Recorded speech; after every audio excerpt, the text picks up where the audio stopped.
When I opened my eyes in bed, I thought I had just woken from a nightmare that seemed to last forever. In the dream, zombies were crazily tearing at my limbs, devouring me piece by piece. Amid endless pain, my warmth and breath slowly faded away. Even after jolting awake, the nerve-deep agony still clung to my body. It felt as if the limbs I had lost in the dream were nailed to the bed, unable to move. Welcome to Panda's Storyboard. Put on your headphones, get cozy, and settle in. Let's enjoy this story together. If you like it, don't forget to subscribe and give the video a like. Now, let's begin. Sophie, what's wrong? Did you have a nightmare? My fiancé, lying beside me and playing on his phone, noticed something was off. Seeing me trembling and frozen in place, he reached out to hug me. But the moment I saw Luke's hypocritical face, a wave of nausea surged from deep within me. My stiff body finally reacted, and my first instinct was to shove him away hard. Annoyance flashed across his face at my sudden behavior. But he quickly suppressed it and replaced it with a gentle, considerate smile. Sophie, I need to go out today. Want me to bring you anything good to eat tonight? The moment he said this, my heart clenched violently. I struggled to grab my phone from the bedside. The screen lit up. June 24th, 2064, 9:44 a.m. The same time, the same words. So, that heart-wrenching death wasn't a dream. I had truly been reborn. Reborn to the day before the zombie outbreak. Seeing me staring blankly at my phone, Luke lightly shook my shoulder. By the way, the renovation company will come around 10 to sign the contract. Remember to pay them. Before marriage, Luke had bought this apartment outright, the one we were now living in together. When we discussed marriage, he coaxed and persuaded me into using the $500,000 I'd saved from years of work to renovate it. You don't have parents. From now on, I'm your closest family. Sooner or later, this money will belong to both of us anyway. After we get married, your name will definitely be added to the property certificate. This is your home too. Paying earlier or later makes no difference. If we renovate sooner, we can move in sooner, right? After his repeated persuasion, I began to waver. Then, to show sincerity, he transferred $100,000 back to me. That money erased my final doubts. I trusted the renovation company he recommended and prepared to sign the contract and pay a $600,000 upfront fee without investigation. But I never imagined that company was just a shell company run by his buddy Dylan. The money passed briefly through Dylan's hands.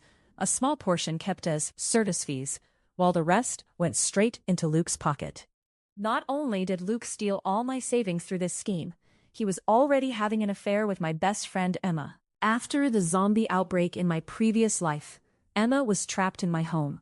I later noticed something off between them and secretly checked Luke's phone, discovering evidence that chilled me to the bone. The sincerity I gave them was trampled mercilessly by those two monsters in human skin. Before I could confront them, they pushed me out the door without hesitation to lure zombies away so they could keep all the supplies. I died in the most desperate, brutal way, devouring jaws tearing me apart. If I didn't reclaim this blood debt in this life, I could never forgive myself. Seeing my stiff expression, Luke assumed I was still cranky from waking up and patiently reminded me again. I forced down my rage and answered casually. He sensed nothing unusual and left after packing his things. Watching his car leave the residential compound from the balcony, I immediately turned back inside, stuffed my important belongings and clothes into a suitcase, and even packed the drone Luke had bought. It might prove useful later. Dragging my luggage out, I headed straight to the community bulletin board near the security booth, where rental ads were usually posted. I quickly found the listing I remembered and called the number. Hello. Is this Miss Alice? I'd like to rent your apartment. Can we sign today? The apartment was directly across from Luke's building. Last weekend, I had noticed the previous tenant moving out. Alice apparently still lived nearby, and soon hurried over. Seeing my suitcase, she kindly asked about my situation. I told her honestly that my fiancé had cheated, we broke up, and with no parents or relatives, I had nowhere else to go. Perhaps out of sympathy, she offered to lower the rent by $500, and smiled. I'm a few years older than you. Just call me Alice. I moved to a larger place in Building C because my parents moved in. We're close by. Consider it fate. Her warmth and sincerity made me like both her and the apartment. We quickly signed the lease and added each other on WeChat. Just as she handed me the keys, I stopped her. Alice, if you trust me, reinforce your home today and stock up on food and supplies. There might be serious turmoil tomorrow. She looked puzzled. Turmoil? How do you know? I could only say vaguely that I heard through special channels and couldn't explain further. Perhaps she trusted me instinctively and simply nodded. All right, you take care of yourself too. After she left, I immediately called a locksmith to replace the front door with a reinforced security door. Soon after, Dylan from the renovation company called, saying they were waiting at my door. I apologized and claimed I was out handling urgent matters, asking them to return in an hour. The locksmith quickly replaced the door, and I paid extra to also change the lock for the shared corridor door. With 2 households per floor sharing 1 elevator, changing that lock effectively gave me double protection. Soon, another contractor arrived to replace the security bars and windows. Seeing the existing invisible grills, he said honestly that they were already practical and well ventilated. I lied, saying theft had happened in the neighborhood, and invisible grills couldn't stop burglars, leaving me unable to sleep. He understood and agreed to replace all windows with bullet-resistant glass and one-way film. Once the workers left, I rushed to the supermarket to begin large-scale supply purchases. Dylan called again, annoyed that I still wasn't home. Using the $600,000 meant for renovation, I claimed to be purchasing employee welfare supplies and had staff help load carts. I prioritized long-lasting foods, instant noodles, self-heating meals, canned goods, jerky, biscuits, rice, flour, cooking oil, sauces, and more. Since I had already arranged solar panels to power new freezers, I added frozen foods like dumplings, steaks, fish, chicken, and pork. Fresh vegetables and fruits filled the existing refrigerator. I also stocked snacks, chips, chocolate, candy, milk tea, coffee. Sweetness can comfort people in despair. Then came daily necessities: bedding, electric blankets, slippers, toiletries, detergent, tissues, sanitary products, everything in bulk. One more essential item came to mind: a high-powered telescope. With it, I could comfortably watch that cheating couple's struggles in the apocalypse from across the buildings. After paying and arranging delivery, I went to pharmacies to stock medicine, cold remedies, fever reducers, anti-inflammatories, painkillers, bandages, disinfectants. Dylan called a third time. I pretended my bank card had been hacked and frozen, asking him to return tomorrow, and even promised extra compensation. His tone instantly softened. After hanging up, I sneered inwardly. Acting? Anyone can do that. Still uneasy, I decided to buy serious defensive tools, both against zombies and against Luke and Emma, if they discovered my preparations. I purchased a high-voltage stun baton, extendable saw, and steel wire. On the way back, I ordered over 200 barrels of water from multiple suppliers, paying extra for urgent delivery. When I returned, workers crowded the hallway, waiting to bring in materials. After letting them in and overseeing installations until completion, I began organizing the delivered supplies. The 2 large bedrooms were quickly filled, and the rest had to be temporarily piled in the living room. By the time everything was arranged, night had already fallen. I checked my phone and saw more than 20 missed calls, over a dozen from Luke and several from Emma. After locking the door, I called Emma back while heading downstairs. Hey, Emma, sorry, I was busy and didn't hear my phone. What's wrong? Her voice on the phone sounded soft and pitiful, even carrying a sob. Sophie, I fought with my boyfriend. I feel so awful. You were the first person I thought of. Men are so unreliable. Sisters are better. Emma was truly skilled at playing weak and offering emotional comfort. For someone like me, who grew up without parents and longed for closeness, this kind of intimacy was irresistible. In my previous life, whenever she showed the slightest grievance, I would give her everything without hesitation. A low-level manipulator only deceives men. A high-level one understands human psychology and wins over everyone. After listening to her crying, I deliberately sounded worried. Then, come stay at my place tonight. Don't stay with that jerk. It's not worth hurting yourself. She hesitated, still crying. But it's late, and it's dark outside. I'm scared to take a taxi alone. I immediately followed her cue. It's fine. I'll come pick you up now. Just wait there. If she didn't come, my revenge story would be missing its leading actress. When I opened the door to Luke's apartment, he immediately stood up from the sofa, clearly annoyed. But the moment he saw Emma behind me, his expression softened, even turning affectionate. "Oh, so that's why you didn't answer your phone. You were with Emma." From the corner of my eye, I saw Emma pout at him, and he quickly looked away, awkwardly. Such obvious clues, how had I missed them in my previous life? Luke asked casually, "Did you fix the bank card issue?" I frowned deliberately. Not yet. By the time it was my turn, the manager had already left, but they saved me the first appointment tomorrow morning. He didn't press further and went back to scrolling his phone. I turned to Emma. "It's late. Go shower first. The guest room's ready." She happily hugged and kissed me several times. "Sophie, you're the best sister ever. You'll always be number one to me. Even my mom comes second." Inside, I rolled my eyes, but I smiled sweetly. "You're first. Luke is second. You die first. He dies second." Satisfied with that ranking, Luke joked, "You girls are so cheesy. Makes me sick." When he called me wife, Emma's smile stiffened, and she let go of me, heading straight to the bathroom. She still had the nerve to feel jealous right in front of me. Just endure a little longer. The happier they laugh now, the uglier they'll cry later. At 4 in the morning, when most people were in deep sleep, my alarm woke me. I quietly got up, pushed the largest suitcase beside the fridge, and began transferring every piece of food from the refrigerator into it. Then I gathered all edible items from the kitchen and living room, stuffing them inside until the suitcase was packed full. Just as I prepared to move it, I heard the master bedroom door handle turn. Luke was awake. My heart sank. I quickly abandoned the suitcase and squeezed into the narrow gap between the refrigerator and the wall. Moments later, Luke stepped out, gently closing the door behind him. If he turned on the lights, he would see both the suitcase and me hiding. My heart pounded wildly, but he didn't turn on the light. Instead, he quietly walked toward the guest room. Soon, Emma's coquettish voice drifted out.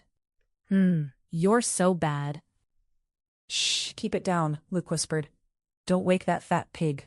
"You sure she didn't notice anything?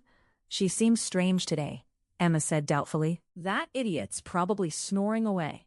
What can her pig brain figure out? Every time she even brings you over for me." "Come here, I missed you." "Not yet," she teased. "When are you breaking up with her? I can't stand looking at her ugly face."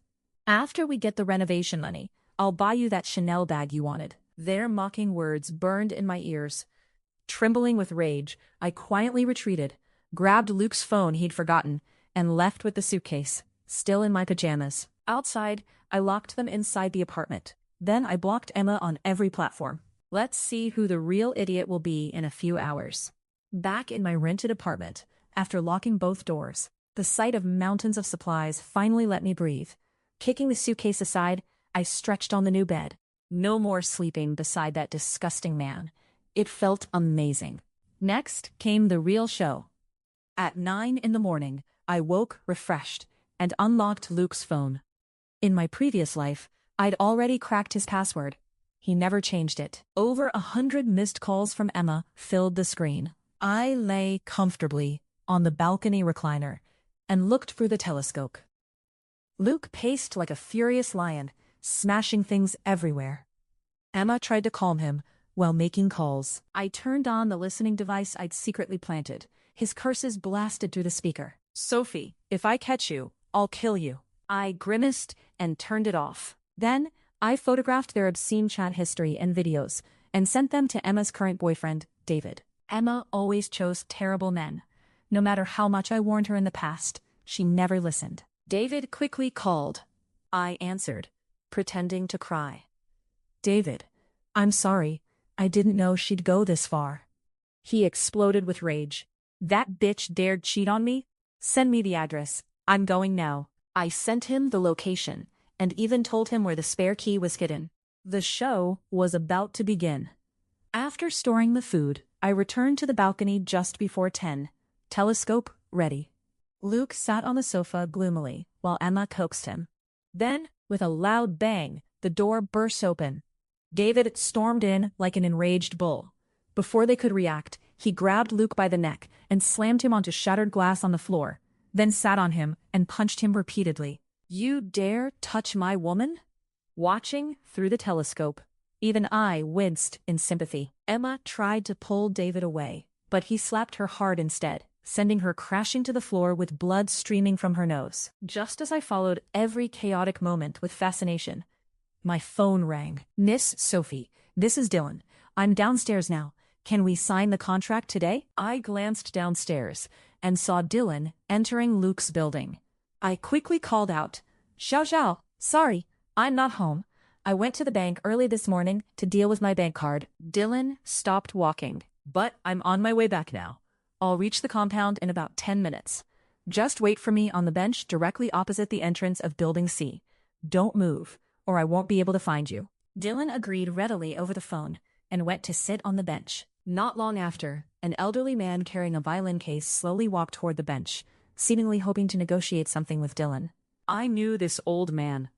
He used to go grocery shopping with his wife every day, and after returning to the compound, they would always sit on that bench to rest for a while. A few months ago, his wife suddenly passed away from a heart attack, leaving him alone. Since then, at around the same time every day, he would come to the bench and play Butterfly Lovers on his violin in memory of her. Everyone in the neighborhood knew this, and usually left the bench empty for him. But Dylan acted as if whoever arrived first owned it. Arms crossed, legs crossed arrogantly, he turned his head away and ignored the old man completely. Seeing negotiation was useless, the old man could only sigh and slowly shuffle into the nearby building, his back hunched. About 5 minutes later, several zombies, already in a frenzied state, suddenly rushed out from behind Dylan and bit straight into his neck artery. Blood sprayed instantly, staining the ground red. At the same time, horrifying screams erupted throughout the garden. The entire compound fell into chaos. Survivors fled as zombies chased them, and those bitten quickly turned into new zombies, attacking others. Within minutes, the area below was completely overrun. No living person could be seen. The outbreak happened at exactly the same time as in my previous life. The only difference was that this time I had saved the devoted old man and incidentally delivered Dylan his final boxed meal. It felt incredibly satisfying. Humming cheerfully, I turned the telescope back toward the opposite building. Luke, Emma, and David were squeezed onto the balcony, staring down in horror. They had clearly witnessed the outbreak below. On Luke's swollen, battered face, rage burned as he stared at something below. Following his gaze, I saw Dylan, now a zombie missing an arm. "Even now you're still worrying about your buddy? Luke, you'd better worry about yourself. Stay inside, and you'll starve with that violent idiot David since there's no food left. Go outside, and you'll end up torn apart by zombies in the hallway, like I was in my previous life." Compared to Dylan, your situation is far worse. Luke, used to running romance scams, was quicker to react than the other two. After they staggered back from the balcony, he was the first to understand their predicament. He suddenly knelt before David, crying as he tried to shift all blame onto me. "David, listen to me. Sophie set all this up. I don't know what she told you, but she took my phone. Now there's no proof. She can say whatever she wants." Then he rushed to the fridge and yanked it open. "Look, she took all the food. Isn't it obvious? She planned this in advance and tricked you too." David, never the sharpest tool in the shed, was quickly provoked. Furious, he pulled out his phone and called me. My phone rang beside me. I quickly did 20 high knee jumps to make my breathing ragged, then answered in a panicked voice. "It's so scary. There are zombies everywhere. I almost got bitten. David, are you safe at home?" My sudden concern caught him off guard, but he quickly snapped. "Sophie, are you messing with me?" I immediately retorted. "Messing with you? You saw those chats and videos yourself, and there are zombies everywhere. I barely escaped alive, while you're safe in my home and still accusing me?" His tone softened slightly. "Then why is there no food in your house?" I raised my voice angrily. "I never cook at home. Every time Emma came over, I took her out to eat. The food expired and I threw it away long ago. And you're questioning me over this? I was even thinking of finding someone to send you food. And now you think I tricked you?" Hearing food might be delivered, his attitude instantly softened. Apologizing hurriedly, I didn't listen further. I hung up and switched my phone to Do Not Disturb. Through the telescope, David kept calling, but couldn't get through. Furious, he kicked Luke to the ground. "This is all your fault. Now I'm starving. He kicked him repeatedly, until Luke curled up in pain, unable to even groan. Now, whoever controls supplies controls everything. Your lies don't threaten me, but you provoked the wrong person. For the next 3 days, before communication networks collapsed, David kept trying to contact me.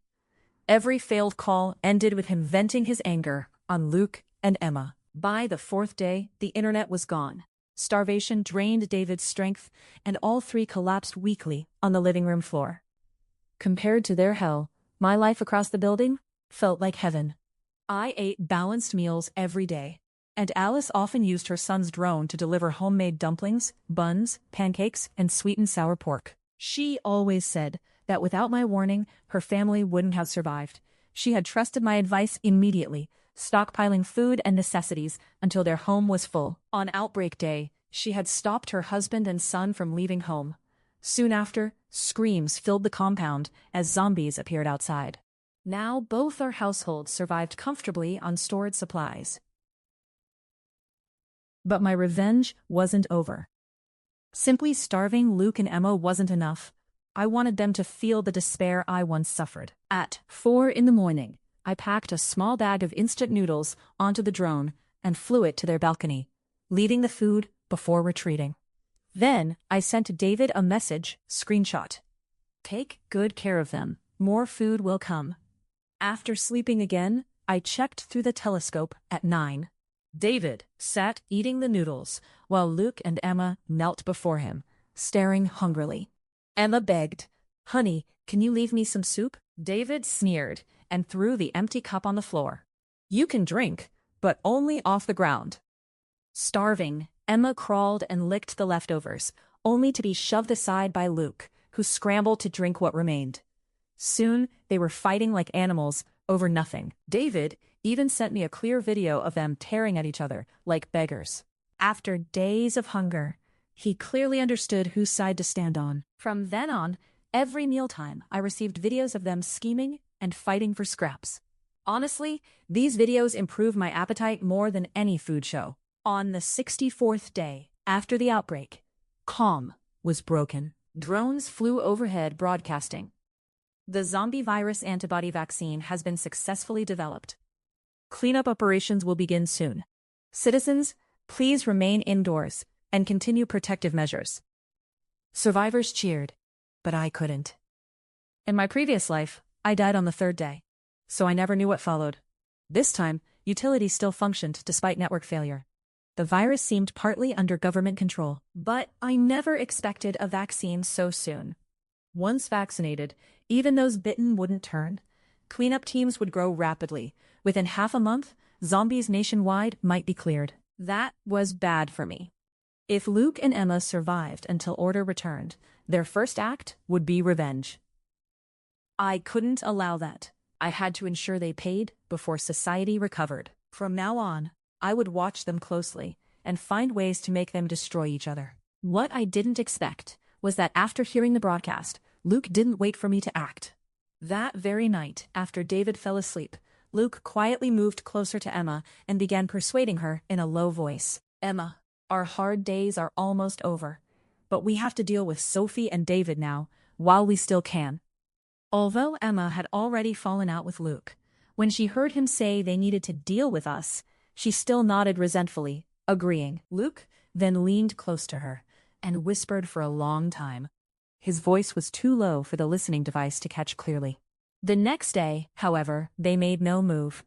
Not until the 4th day, when all the food in the apartment was completely gone. No matter how David tried to contact me, I never responded. Only then did Luke speak slowly. "Luke, I don't think we should wait anymore. Sophie must know the vaccine has been developed, and that everyone will regain freedom soon. She's afraid we'll take revenge after we get out, so she won't send food anymore. She wants us to starve here." Hungry and furious, David exploded when he heard this. "That bitch dared to play me. When I get out, the first thing I'll do is kill her." Luke immediately pressed his advantage. "David, if we're going to do it, now's the time. Once order is restored, laws will apply again. Then, killing someone becomes a crime. But right now, in this chaos, one more or one less person won't matter." And Sophie dared to send food before, which means she must have huge supplies stored. If we kill her, everything becomes ours. Even if we eat every day until zombies are wiped out, we probably still won't finish it all. Staying here means starving to death anyway, so why not fight for it? I sneered silently. Fight? Fight where? Even if you guessed I was nearby, the compound was huge.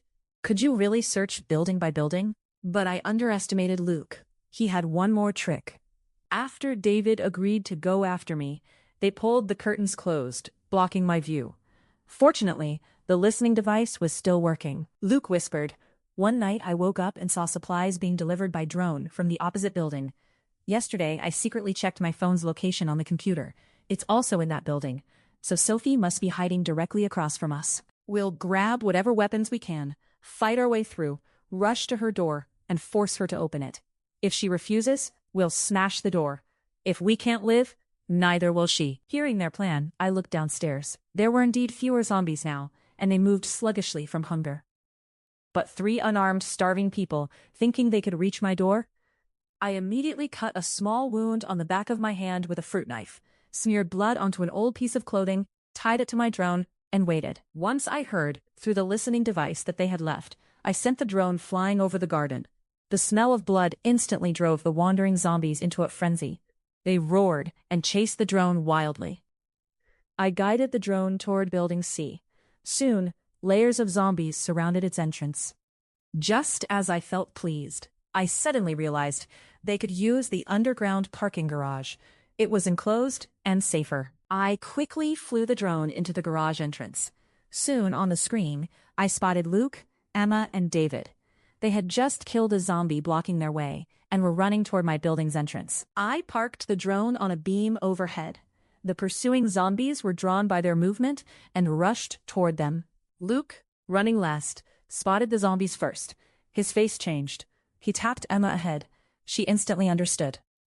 Each of them, holding a fire axe and kitchen knife, slashed at David's legs without warning. David screamed and crashed to the ground, leaving bloody trails across the concrete. Zombies instantly swarmed him, and his curses and desperate screams echoed through the garage before being swallowed by the horde. After sacrificing him as bait, Luke and Emma rushed into the building and slammed the door shut behind them. 2 months later, those two were standing at my door again, performing a dramatic reunion scene. Luke pounded on the corridor door glass, tears in his eyes. "Sophie, my wife, I finally found you. Seeing you alive is all I wanted. I'll repay all my mistakes 1,000 times. Please open the door. Let me hug you." Emma cried against the glass. "Sophie, you're my best sister. I wouldn't have survived without the hope of seeing you again. I was confused before. You said no man matters more than our sisterhood." Leaning casually against the doorframe, I pretended to wipe non-existent tears. "Since you both recognize your mistakes, I won't pursue the past anymore." Joy flashed across their faces until I continued. "But to avoid future betrayal, I can't live with both of you.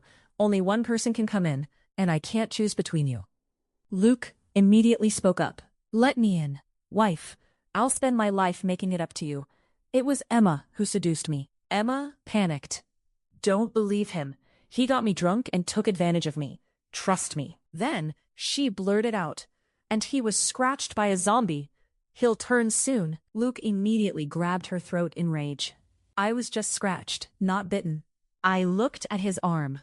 3 bloody claw marks were visible. Panicking, Luke dragged Emma to the stairwell. "You betrayed Sophie.